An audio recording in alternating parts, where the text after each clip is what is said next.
Hey everyone, Kurt Yaz here. And in this video, we're gonna be talking about this article that was recently written on Business Insider about how an individual, a sales executive, had moved to Austin and regretted it, and 10 keys that he wished everyone had known for people moving specifically from California to Austin, Texas. So specifically, this article was written on Business Insider, and it was written by, and essentially the individual wrote that he had 10 points as why he had moved from California to Austin and some of the reasons why. And it's pretty relevant because when you think about it, we have a lot of people that move to Austin from California. In fact, if you go over here to the Redfin data, we actually see that the top 10 inbound markets for Austin include San Francisco at number 1. And this is probably linked largely to, the tech, right, that comes to Austin. There's major tech here that's employed. If you look at the spread, we have Adobe, Amazon, Apple, Dell, EA, IBM, Oracle, Google. It's just a lot of tech that comes in here. And so coming from San Francisco, from the Bay Area, there's going to be a lot of folks that are in that region of the world that are moving to Austin because it's becoming a more popular hub for that kind of thing. The other thing that the article it kind of goes into these 10 points that this person had that he wished they had known moving into Austin. And I think for us, it's interesting to kind of break this down because there are quite a few of them. So the first thing that the article talks about is weather. And to be fair, there are some pretty big nuances, or I should say challenges, when it comes to Austin's weather. In fact, it's hot, right? To be honest, it's really hot in the summer, and it can be pretty blisteringly cold in the winter, especially the cold winter wind bite. And so those two things can be kind of challenging for someone coming from a temperate climate where it's a lot more mediated by the ocean and the coast. Austin is in central Texas. It's sort of on the cusp of 3 different climates. So it kind of blends into all 3 of those climates, and it makes it kind of tricky because it gets a lot of kind of funky weather. It's very hot. But to be fair, this individual really rips on the fact that we get all this rain in Austin. I've been here 4 years, and I moved here from the Northwest where we get a lot of gloomy, cold, wet days. And I can tell you firsthand from experience, it's completely different than living in Seattle or Bellevue and some of those areas up in Portland, where this article really talks about how it's really humid. Yes, it's humid, and yes, it can be warm and humid here, but in terms of the sunshine you get 300 plus days of sunshine in Austin, and a lot of the year, the majority of the year, you're actually gonna have very warm weather where you're really gonna be able to go outside, even oftentimes in January, and run around and enjoy things. So I thought that was really intriguing that they talked about that. Now, the second point they go into is no public land. And no public land, okay, I get that. There's less parks and physical sort of things that you kind of can go and do compared to like Yosemite and all the mountains in the Sierra Nevada range and in the Northwest, like the Cascades and the Olympics. Okay, I get it. But we do have big parks like Big Bend, right? And we've got lots of green belts. And specifically in Austin, there's plenty of hiking. I really think this person was kind of ripping and being a little bit kind of negative here in a heavy way. And to be fair, yeah, there's less outdoorsy physical beauty in Texas in general. But in Austin, you have quite a bit that you can work with. It's not like you're completely limited to all the things. Like you can go out to the hills. I have a motorcycle. I go riding out there, Lake Travis. You've got Lake Austin you can go on.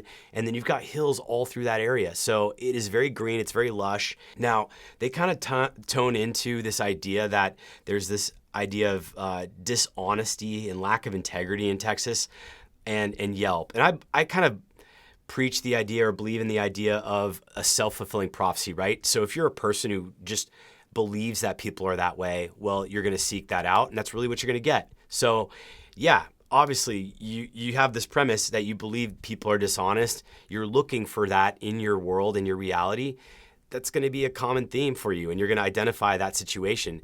Personally, I found that Texans are some of the most humble, kind, generous people I've ever met. And it's what drew me into Texas. I'm actually from the Northwest, and I came out to Austin probably about 10 years ago for the first time and really loved the city and the vibe and the climate. So for me, it's not the case. And for many people, I would believe to say that it's probably pretty uncommon for them to feel like that would be what you would assume people think of Austin, Texas, that people are dishonest, especially coming from like Los Angeles or San Francisco, where they have some of the highest crime per capita.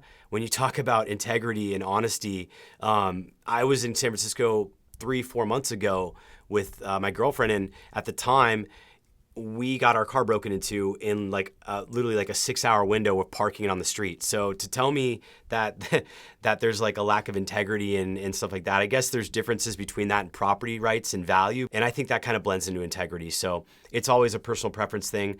They complain about Yelp as like a fifth point, and okay, whatever. Yeah, I've found that Yelp is good in Austin, but I guess we're not as big as California, right? There's a lot of markets in California. Yelp is from the Bay Area. If you're moving from the Bay Area, yeah, Yelp's probably going to be a lot stronger. It's been there for a long time. So it makes sense that you would feel that Yelp is pretty weak in Austin compared to the Bay Area. Rudeness, I don't know. I mean, I'll give you an example here. I think that when you look at the place, when you look at Austin, right, and you compare it to places like New York City, a lot of people come to Austin from New York, and they'll say that it feels slower, that people are a little less assertive, and other places in the country. I personally lived in the city for a couple of years in Manhattan, and I found that some of the similarities between Austin and New York City, they're very different places. It's much more slow-paced here in Austin, but Austin in general isn't slow. It is kind of a tech center, a marketing hub where you have a lot of entrepreneurial spirit. And so there is a hustle, a grind in this city that you get, and it drives the economy. There's a lot of young hustlers that come here from all over Texas, from California, from other places. And because of this promise that you can build a business, right, without an income tax like you have in California or a state like New York, you have a much more earning potential than living in places like those where you're going to immediately take a 10% haircut on any money you make. So as far as I can tell, I haven't found that people are really rude here. I think it's more of a case-by-case basis. And if anything, coming from the Northwest, Seattle area, I found that a lot of people there were quite rude because they were just, I don't know, they felt grouchy and like the weather wasn't helping them.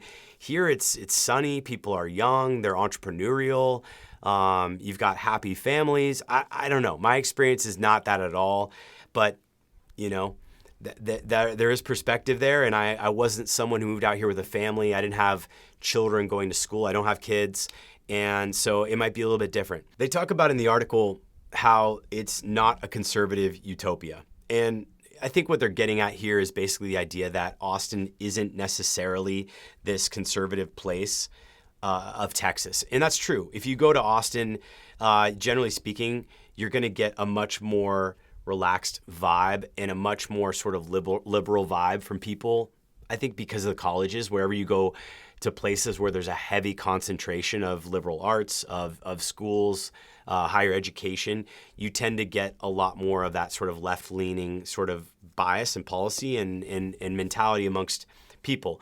And, I kind of stand in the middle, but I think, Austin has this unique thing where we are situated in a conservative state, but we have the ability to be somewhat liberal as a city. And so I find it kind of fascinating, and I think it's a great balance of power where it's not hardcore left-leaning or hardcore right in Austin. You've got the governor who's always kind of instigating some things around, no, we're not going to wear masks or whatever those policies might be. And then you've got the mayor who is much more like, let's protect at all costs. Let's do these things because they're safe and they help as much people as possible. I tend to think that they both have some good grounds for what they're coming from, but obviously there's always pros and cons to both things they want. There's another part of this article, point 8 and 9, where they talk about how it's monocultural and how the schools are kind of militaristic and punitive. And I think as far as monocultural, I think that makes a lot of sense. When you think about Austin, it generally tends to be pretty white here and pretty Mexican. We're kind of a mix between white Texans and Mexicans, and that's kind of Texas in general, I would say.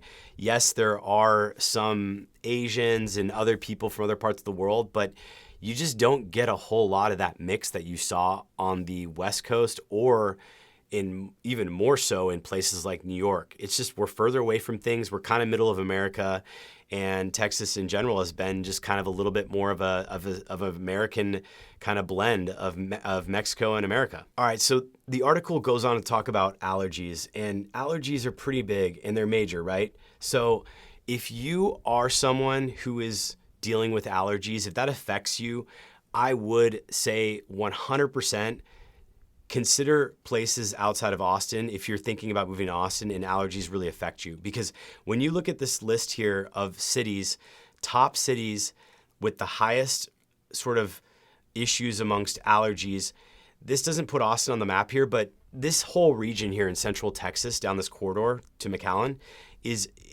it's a weird melting pot of climate change and constant sort of on the edge between the plains. There's like a subtropic zone, and kind of where like these dry, arid plains meet the more lush, humid climate of like Houston and the Gulf. And so you get this really weird conundrum. And what happens is the weather really messes with plants. And specifically, if you have problems with cedar, people have a lot of issues here with cedar, but there's a lot of mold, there's a lot of grass. I recommend if you're going to live here that you live in a place where you can have a really high quality air filter. You're going to need that. You really want to focus on making sure that you're keeping the air really clean. I've tested the mold in this apartment, and it's non-existent, but it's a newer building. It's only been around for about 6 years, and I'm on the top floor. So there are some caveats to me having any sort of issues with mold, but a lot of people, myself included, have had some issues initially with allergies moving to Austin, and I've historically never had problems with allergies, and I've tested negative on pretty much all allergies with allergy tests. So there's really, something to be considered there. But long story short, I thought the article was fascinating. I think that for most people, moving to Austin is a personal choice, and it's a preference on many factors. I moved here because of the weather, because of the lifestyle, the cost of living. I thought that all of those things were a very good blend, along with the fact that the state has no income tax and I own multiple businesses, and it was going to affect my income to move to a place where I would have income tax. So that's what really drew me to Austin. I think for you, it's a personal decision. And many of you that have moved here from California, maybe you have ideas or comments or thoughts on the article itself. If you're new to the channel, thanks for watching. Appreciate that. Hit the like button and subscribe, and drop a comment if you have any thoughts on why you moved to Austin, if you're new to Austin, or maybe you've seen people moving to Austin, or maybe just you had some comments on the thoughts in the main points of the article. I'll link it down below in the link description. Thanks again for watching. I'll see you in the next one.